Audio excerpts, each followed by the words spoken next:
पश्चिम बंगाल का उत्तर 24 परगना जिला राज्य की राजनीति की दृष्टि से बहुत महत्वपूर्ण है।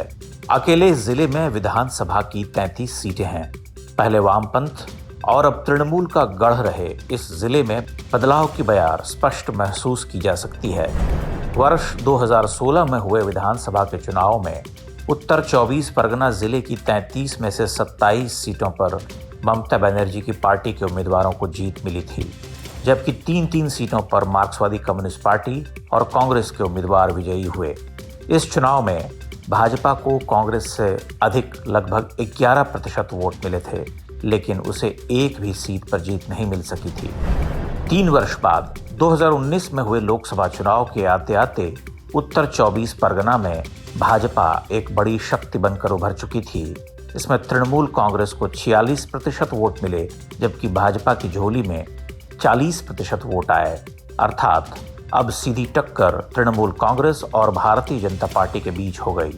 लोकसभा चुनाव में मुख्य विपक्षी दल माकपा और कांग्रेस का लगभग पूरी तरह सफाया हो चुका था। लगभग यही स्थिति अब विधानसभा चुनाव में भी दिखाई दे रही है।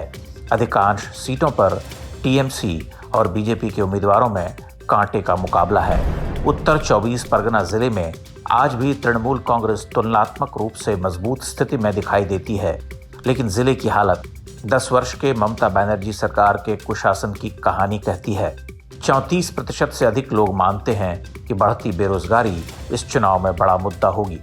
इसके अलावा पेयजल, सड़क और बिजली जैसी समस्याएं गंभीर हैं। ममता बनर्जी के 10 वर्ष के शासनकाल में ये समस्याएं घटने की जगह और बढ़ी हैं। सरकारी योजनाओं में भी खुलेआम हिंदुओं के साथ भेदभाव किया जाता रहा है।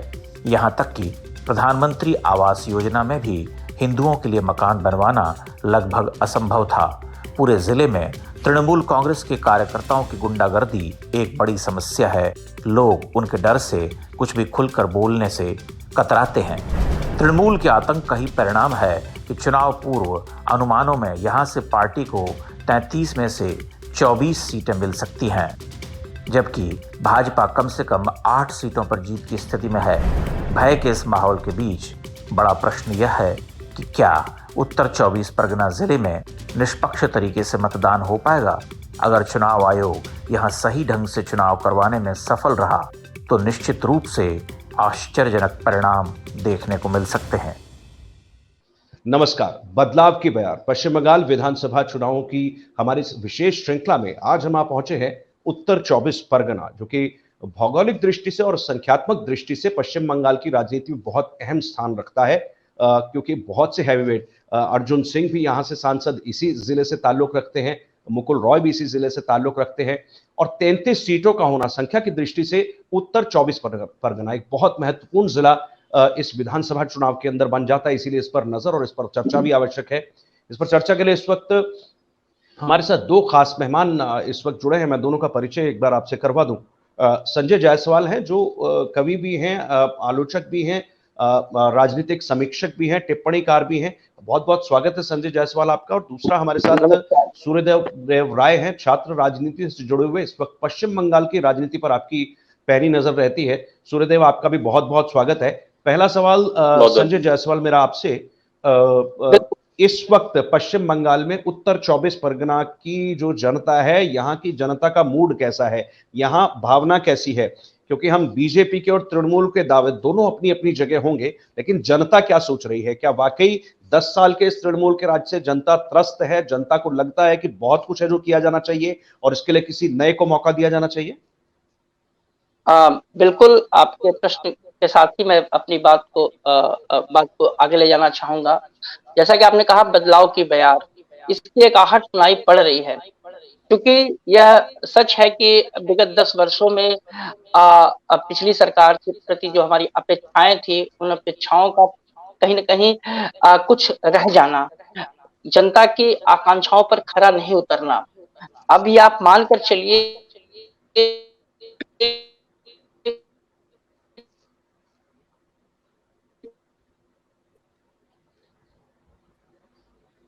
जी, मुझे लगता है संपर्क की स्थिति कुछ कनेक्शन की संजय आपके साथ जरा है। जो अपेक्षाएं थी, मैं आपके पास हाँ जी संजय, आपका कुछ मुझे लगता है मेरी सिग्नल आवाज की आ कुछ रही है? दिक्कत है। मैं जरा जी जी, बोलिए संजय।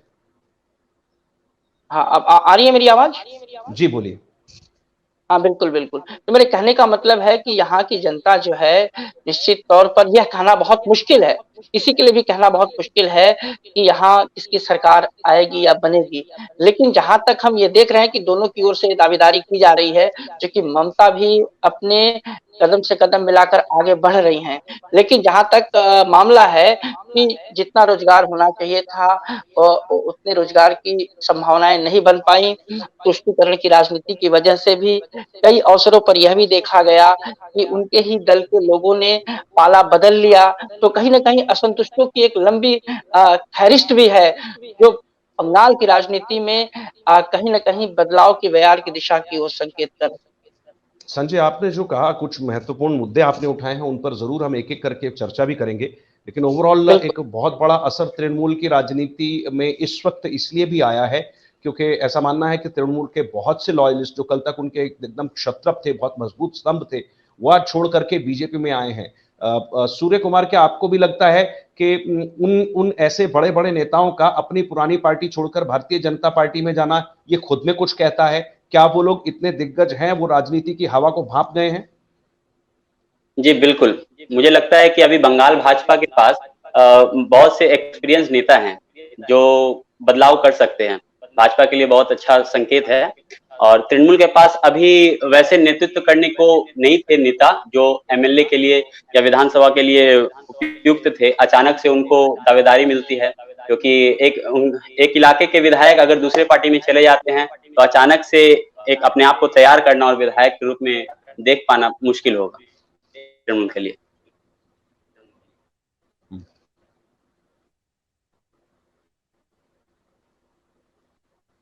जी, जी, जी। सूर्य कुमार, आपके पास मैं फिर से आऊँगा। संजय, मुझे आपसे ये समझना है, अभी आप कुछ समय पहले आपने कुछ मूलभूत मुद्दों की बात की।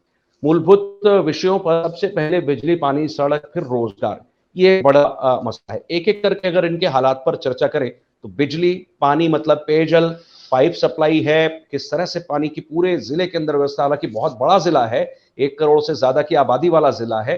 किस तरह से बिजली, पानी, सड़क की व्यवस्था, सड़कों का क्या हाल है, इन पर ज़रा थोड़ी रोशनी डालिए।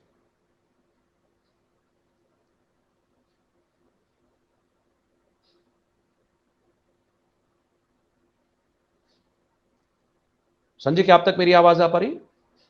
हाँ, मेरी आवाज़ आ रही है। हाँ, संजय, आप बिल्कुल मुझे सुन पा रहे हैं? हाँ, मैं जी, सुन पा जी। रहा हूँ, आप मेरा मुझे सुन पा प्रश्न रहे हैं? प्रश्न संजय मेरा आपसे था, चूँकि आप कुछ जी, जी, हाँ, मूलभूत हाँ, बुनियादी जो मुद्दे हैं, उनकी मैं एग्ज़ैक्ट बात कर रहा था, बिजली, पानी, सड़क, क्या हालात हैं उत्तर 24 परगना में? हाँ, मैं ये कहना चाहता हूँ कि जो अर्बन एरिया है, जो ख़ास करके शहरी क्षेत्र है, कस्बाई क्षेत्र है, वहाँ तो सुविधाएँ हैं। लेकिन जो ग्रामीण क्षेत्र हैं, वहाँ पर्याप्त सुविधाओं का पहुँचना अभी बाकी है। क्योंकि अगर आप देखें तो जो ग्रामांचल है, वहाँ आज भी जो है पेयजल की बड़ी समस्या है।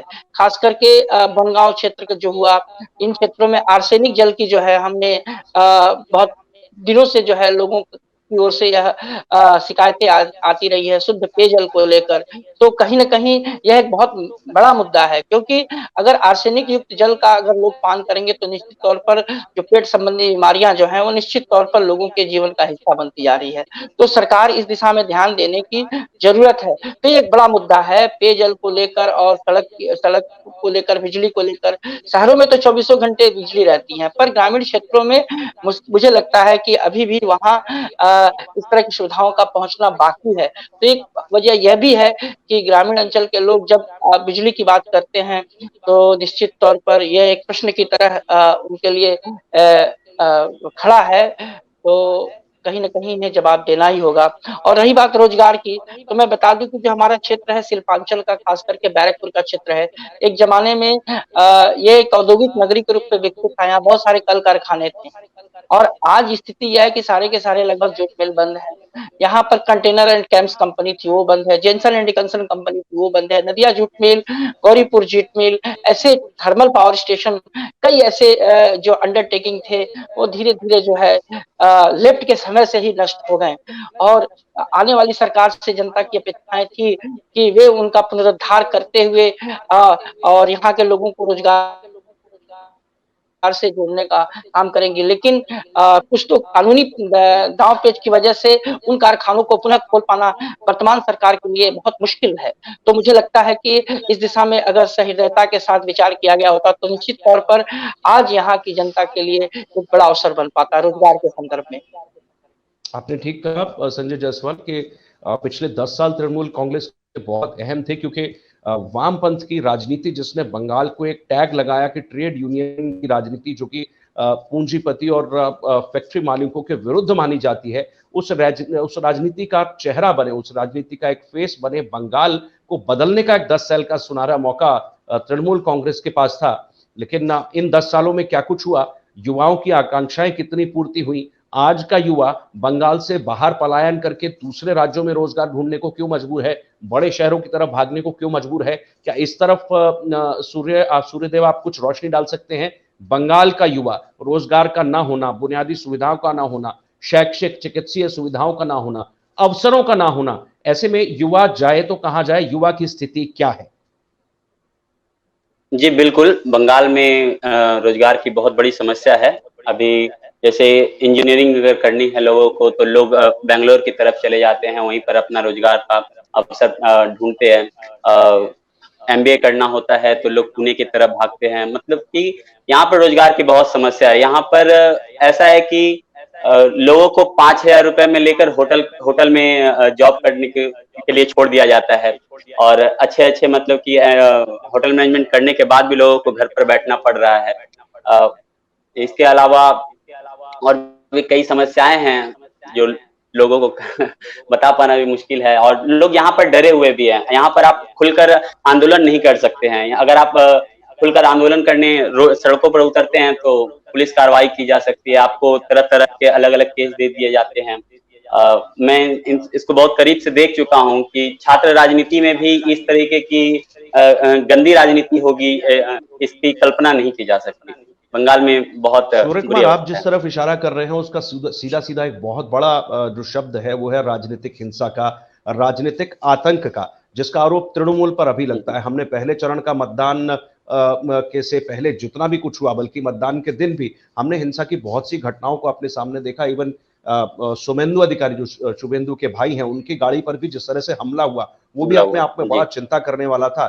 संजय जायसवाल, राजनीतिक हिंसा का ये चरित्र, इस पर आपकी टिप्पणी चाहूंगा, लेकिन उससे पहले एक बार मैं सूर्यदेव से फिर से समझ लूं, क्योंकि सूर्यदेव पश्चिम बंगाल की संस्कृति के बारे में भी इनका ठीक ठाक अध्ययन रहा है। सूर्यदेव, पश्चिम बंगाल की संस्कृति और आज का ये राजनीतिक आतंक का माहौल, आपस में कोई मेल है क्या इनका?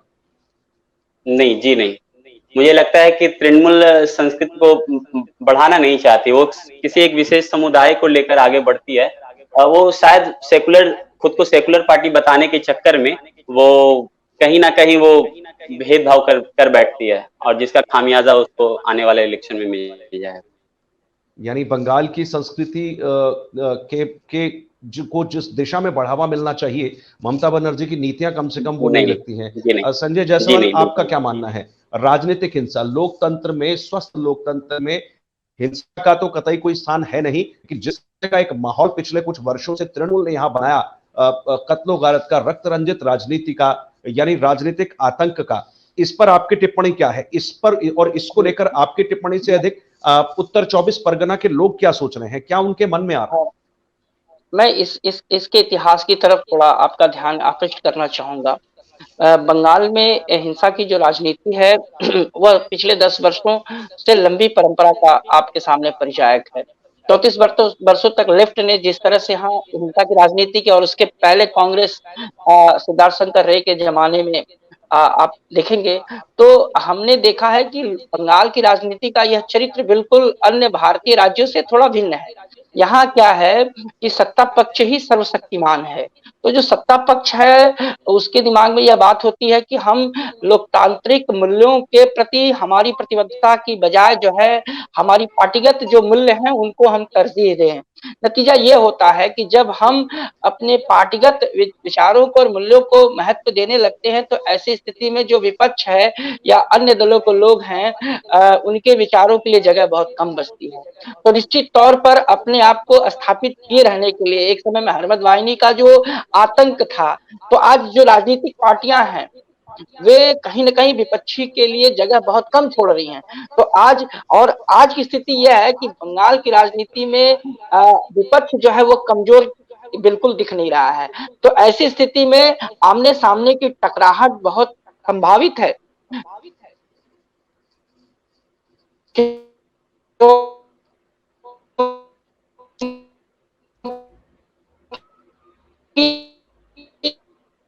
निश्चित रूप से उनका उसका सामना जो भले कमजोर हो, लेकिन उसके पास एक अखिल भारतीय कह सकते हैं कि मिशनरी है। तो ऐसे में दो शक्तिशाली लोग टकरा रहे हैं, तो स्वाभाविक है कि हिंसा का जो ग्राफ वो ज्यादा दिख रहा है, पहली चीज। दूसरी चीज ये है कि जहां तक आपने संस्कृति की बात कही, तो निश्चित तौर पर बंगाल की जो संस्कृति है, रविन्द्रनाथ टैगोर से लेकर बंकिम चंद्र से लेकर जिस 24 परगना की मैं बात कर रहा हूँ, वहीं के बंकिम बाबू हैं जिन्होंने आनंद मठ लिखा, जिन्होंने अपनी रचनाओं के जरिए भारतीय जो राष्ट्र मुक्ति का जो आंदोलन था उसको एक नई दिशा दी थी। इसी क्षेत्र के बहुत बड़े कथाकार मानिक बंदोपाध्याय से लेकर विभूति भूषण बंदोपाध्याय से लेकर केशव चंद्र सेन से लेकर बहुत ऐसे मनीषी हैं जिनके जीवन और दर्शन को आपका सिग्नल, आपका कोई भी वाक्य पूरा अभी मुझे लगता है समझ नहीं आ पा रहा होगा, मुझे नहीं आ रहा, तो स्वाभाविक है दर्शकों को भी नहीं समझ में आ रहा। मैं आपके पास 1 मिनट रुक करके आता हूं, एक बार मैं रुक कर लेता हूं फिर से सूर्यदेव जी का।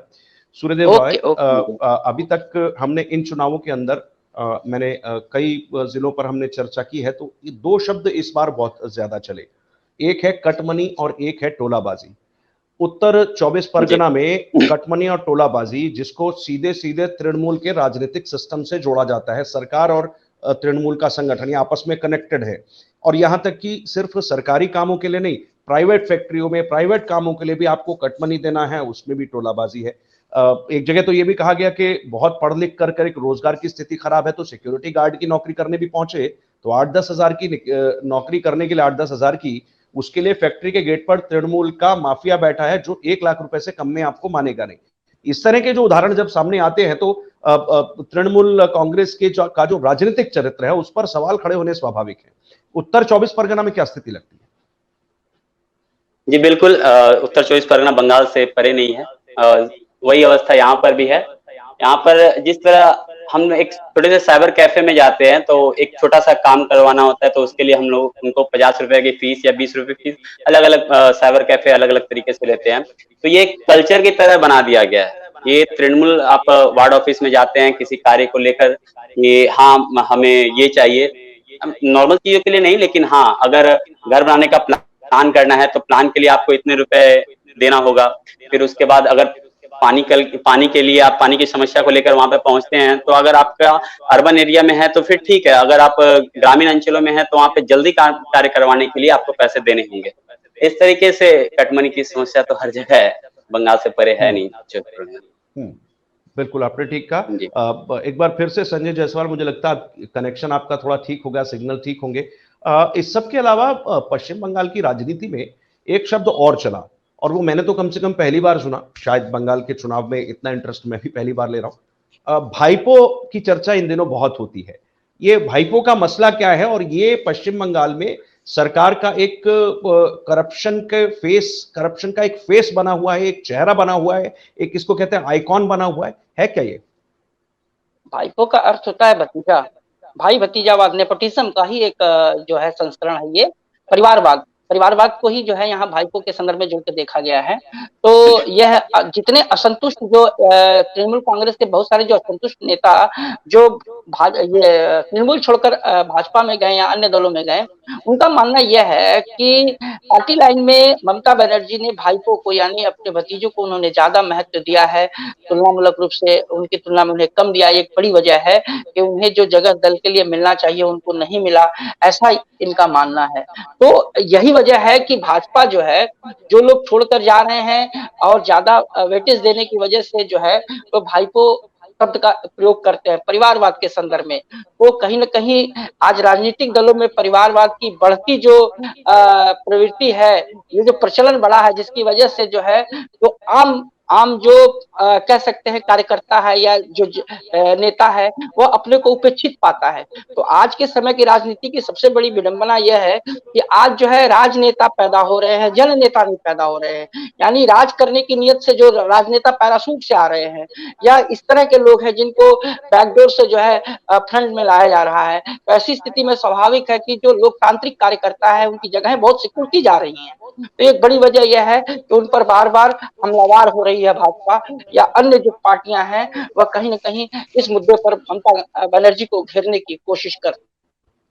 बात सिर्फ अजय जायसवाल सिर्फ एको को तवज्जो देने की नहीं है। विरोधी आरोप लगाते हैं तृणमूल कांग्रेस के राजनीतिक भ्रष्टाचार के तिजोरी की चाबी भाईपों के पास है। सूर्यदेव, आपको क्या लगता है? इस तरह की बहुत सी कहानियां, और बार बार विपक्षी दलों के बड़े नेता भी आरोप लगा रहे हैं कि अभिषेक बनर्जी का तो घर भर दिया गया, वो सारा माल लूट लिया गया, और इवन अम्फन जैसी आपदा के समय भी जो राहत के लिए जो पैसा आया उसमें भी खूब लूट मची। ये कहां तक सच है, और आपने इन कहानियों को कहां तक सुना है? किस आधार पर आप ही कह सकते हैं? नहीं नहीं जी, बिल्कुल मैं इस बात से सहमत हूँ। अभिषेक बनर्जी लोकसभा चुनाव में भी बहुत हाईलाइटेड रहे थे, क्योंकि कहा जाता है कि तृणमूल की ओर से जितने भी घोटाले हुए, जैसे शारदा नारदा, ये सब सारे कांड भी कहीं ना कहीं जाकर अभिषेक बनर्जी से ही जुड़ते हैं। यही कारण है कि ममता बनर्जी एक जगह पे एक नेत्री इस तरह से नजर आती है कि उन पर डायरेक्ट आरोप ना करके उनके भाईपों पर आरोप लगते हैं। तो इन सारे चीजों के पीछे अभिषेक बनर्जी का कहीं ना कहीं पूरा कनेक्शन है। संजय जायसवाल, अब इस राजनीति में इस बार एक तृणमूल कांग्रेस के नाम को लेकर के भी बड़ी सारी चर्चाएं हुई। टांग में चोट, ट्रांसफर मनी, कट मनी, इस तरह की बहुत सारी बातें हुई। इस तरह की बातों का क्या पश्चिम बंगाल की जनता पर, खासतौर पर नॉर्थ 24 परगना में जहां पर आप हैं, क्योंकि बहुत बड़ा जिला है, 33 सीटें हैं, क्या यहाँ के लोगों में भी इन सब बातों की चर्चा होती है? और कितना असर है, किस तरह का, नेगेटिव है, पॉजिटिव है? चोट लगना, पैर में पट्टी बांध करके प्रचार में निकलना, इसका किस तरह से लोगों में को मैसेज जाता है? वो नेगेटिव है, पॉजिटिव है? किन फैक्टर्स के आधार पर हम इसको समझे? बिल्कुल, अभी थोड़ी देर पहले वो बता रहे थे, मैं वहीं से बात शुरू करूँगा कि ज़्यादा टारगेट जो है लोगों ने अभिषेक बनर्जी पर किया, भाईपों पर किया। तो ज़ाहिर-सी बात है कि खास करके ममता का जो छवि है, वह कहीं न कहीं तुलनामूलक रूप से भाईपों की तुलना में हम उनके चरित्र को की छवि को थोड़ा स्वच्छ पाते हैं। तो कहने का मतलब क्या है कि उन पर इस तरह से अटैक उस रूप में नहीं हो सकता जितना कि अभिषेक बनर्जी पर हो सकता है। और जहाँ तक ये बात आ रही है कि उनके पैर में चोट लगी या किसी षड्यंत्र के तहत, ये तो जांच का मामला है और चल भी रहा है। ममता बनर्जी के पैर में चोट लगने के बाद निश्चित रूप से यह एक चर्चा का विषय है, और हमारे या जिले में हो, कहीं भी हो, इस पर लोग खुलकर बात भी कर रहे हैं। कहीं-कहीं ये बातें साफ आ रही है कि यह एक तरह से एक मैन्युफैक्चर्ड है। लेकिन अधिकांश लोगों का मानना है, आधे लोगों का मानना है कि उनके साथ दुर्घटना घटी है, लेकिन आधे लोग यह मानते हैं कि एक नाटक है। तो कहीं न कहीं हम क्या देख रहे हैं कि इस मुद्दे पर पूरा का पूरा जो है हमारा जिला बटा हुआ है। तो एक तरह की कोई राय नहीं है। कुछ लोगों का मानना है, लगभग 50% लोगों का मानना है कि उनके पैर में जो है चोट लगी है, किसी कारण असावधानीवश लगी हो या जो भी हो, और 50% लोगों का मानना है, 50% की उन्होंने जो है इसको एक माध्यम बनाया है सिंपैथी वोट गेन करने का। तो निश्चित तौर पर पूरा का पूरा जो जिला है इन दो आधारों पर बटा हुआ है। इसलिए यह पूरी तरह से नहीं कहा सकता कि वह सिंपैथी गेन होगी या उनके विरुद्ध में यह बात जाएगी। तो ये एक तरह से हम देख रहे हैं कि नेक टू नेक की बात आ रही है। ठीक ठीक है सूर्यदेव, एक प्रश्न जो मेरा आता है वो भाषा की मर्यादा को लेकर आता है, क्योंकि आप संस्कृति के विषय पर भी आपने बंगाल की संस्कृति पर बहुत काम किया है। कम से कम जो भाषा इस बार के चुनाव में इस्तेमाल हो रही है वो बंगाल की संस्कृति से बिल्कुल मेल नहीं खाती, और बंगाल क्यों, पूरे शायद भारत की संस्कृति से ही वो मेल नहीं खाती। खासतौर पे ममता बनर्जी के जो मुंह से शब्द निकले, राक्षस कहा, चोर कहा, गुंडे कहा, और जाने क्या क्या कहा, इस तरह के शब्दों का जनता के मनोदशा पर क्या असर पड़ता है? जब वोट देने जाती है तो उन्हें क्या लगता है कि मतलब ये नेता इस तरह की भाषा इस्तेमाल करेगा भविष्य में, क्या इसी तरह की ऐसी ही अमर्यादित कार्यक्रम भी करेगा, तो फिर सरकार का और राज्य का और उनके भविष्य का क्या होने वाला है? ऐसी भी कोई चर्चाएं वहां होती है? जी बिल्कुल, ये चर्चाएं तो आए दिन होती रहती हैं। जैसे ममता बनर्जी अक्सर अपने बयानों में बहुत कुछ बोल जाती हैं, एक्साइटमेंट में वो बहुत कुछ बोल जाती हैं। अभी मैंने हाल ही उनका साला वाला बयान सुना, उन्होंने नरेंद्र मोदी को ताला जैसे करके कहा, मतलब कि लोग अगर ना चाहते हुए वो चीज सुनते हैं, क्योंकि सोशल मीडिया का जमाना है, ये चीजें फैलती हैं और जिस तरीके से फैल रही है ये तो जरूर ममता बनर्जी को नुकसान देगी। और भी ऐसा नहीं है, सिर्फ ममता बनर्जी नहीं, उनके कुछ नेता हैं जो ऐसे ऐसे पाकिस्तान, 4 पाकिस्तान बनने का ऐसा ऐसा बोल देते हैं, तो ये तो मर्यादा से बाहर निकल जाना ही जी, है। वो देश विरोधी और ध्रुवीकरण वाले बयान भी हमने सुने हैं, अमर्यादित भाषा शब्द ये सब भी हमने सुने हैं। संजय जायसवाल, अंतिम प्रश्न मेरा आपसे है।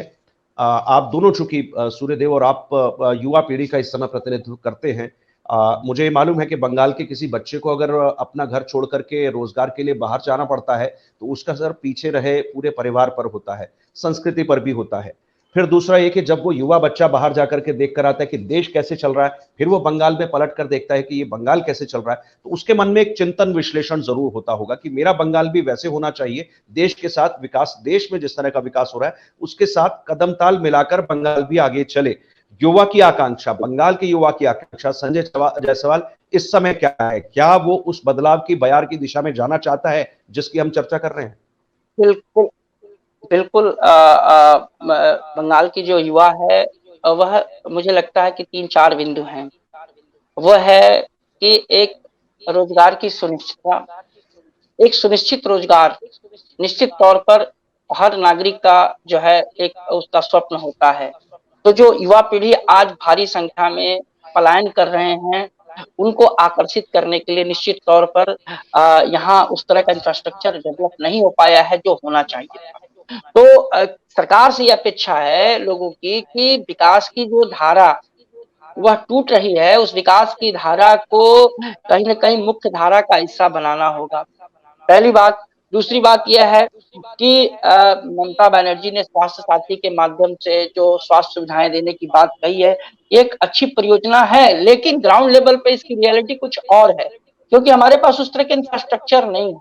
तो जब हमारे पास इंफ्रास्ट्रक्चर नहीं होंगे, तो कोई भी योजना जो है, वह लोगों तक नहीं पहुँच पाएँगे, लोग उससे लाभान्वित नहीं हो पाएँगे। शिक्षा के क्षेत्र में भी और रोजगार के क्षेत्र में भी, और आप कहीं न कहीं देखिए तो हम ये देख सकते हैं कि ये जो इस राज्य में जो नई युवा पीढ़ी है इस राज्य की, वो अगर आज बैंगलोर जा रही है, अगर गुजरात जा रही है, दिल्ली जा रही है या अन्य भारतीय शहरों में जाकर अपने को कमा रही है, तो क्यों नहीं हम ऐसे मतलब कह सकते हैं कि जॉब हब क्रिएट करें, जहाँ उनके लिए हम ये तमाम सुविधाएँ उपलब्ध करा सकें। तो निश्चित तौर पर इस बार के चुनाव में रोजगार एक बहुत बड़ा मुद्दा है। तो निश्चित तौर पर बंगाल की युवा जो है कि जो यहाँ के जो युवा साथी हैं, जो नए लोग हैं, निश्चित तौर पर इस सरकार से या ये अपेक्षा रख रहे जी, थे कि उन्हें उनकी अपेक्षाओं पर खरा उतरना चाहिए था, पर यह पूरा होता हुआ नहीं दिख रहा है। जी, जी, आप दोनों का बहुत-बहुत शुक्रिया, संजय जायसवाल और सूर्यदेव। उत्तर 24 परगना से आप दोनों मेरे साथ जुड़े। आप दोनों का बहुत-बहुत शुक्रिया। आपने बंगाल की स्थिति पर गहरी चर्चा की, बंगाल के भ्रष्टाचार पर भी जो हमने चर्चा की, भाईपो, कटमनी और इस तरह से तमाम समस्याएँ, सड़क, बिजली, पानी, पेयजल सबसे बड़ी समस्या है, खासतौर पर उत्तर 24 परगना में आर्सेनिक की वो घटना हमें मालूम है, लगभग 33 लाख लोग उस समय भी प्रभावित हुए थे, दशकों पहले ये बहुत बड़ी घटना इसी उत्तर 24 परगना जिले में हुई थी। आप दोनों का बहुत-बहुत शुक्रिया। धन्यवाद। नमस्कार।